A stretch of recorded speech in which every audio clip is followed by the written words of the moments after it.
Hey, heathens.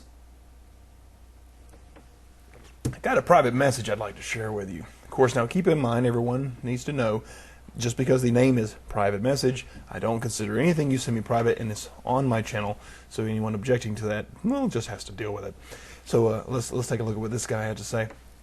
We had a little bit of a correspondence going. I will spare you that part and hone in on one particular part that I want to make this video about. So he says, "Remember, I said my God was a forgiving God. Well, if you read the book of Jonah, you will see that God sent Jonah, which was a prophet from the city of Nineveh.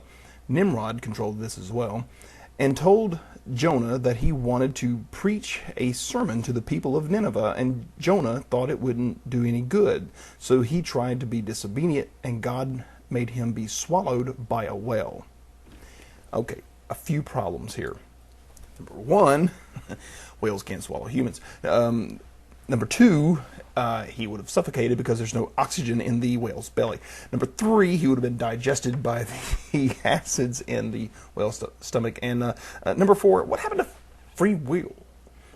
God then says, well, either you're going to get devoured by this whale, or you're going to do what I told you to do. That's extortion. This is this guy's idea to how he's going to convince me that I'm wrong about God being a bad guy, and he's using this as the example of how he's forgiving. That's not forgiving. Forgiving is not where I say I will shoot you in the head if you don't do what I want, and then you say, okay, fine, I'll do what you want. Then I forgive you for not wanting to do it before. Of course, this isn't the only time that we see God using his muscle in order to get what he wants. And let's face it, if you're an omnipotent and omniscient being and you want what you want, then this is what would happen. But again, free will gets thrown right out the window. Do I deal with the wrath of God? Sound familiar? I know a lot of you were already typing your responses to me because you thought that oh no, that's not what it means. You're already typing your responses, but the wrath of God, right? You have to deal with the wrath of God.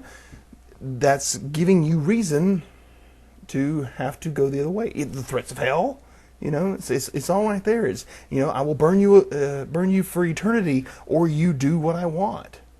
That's extortion, and you call this forgiveness. Is it forgiveness when the abusive husband stops beating his wife because she finally brought him a beer? Is it forgiveness when someone who is torturing you stops because you finally gave them the information they wanted? Is that forgiveness in your opinion? It's a ridiculous idea. So, yeah, I'm afraid Jonah, the whole story of Jonah doesn't really support your particular position there.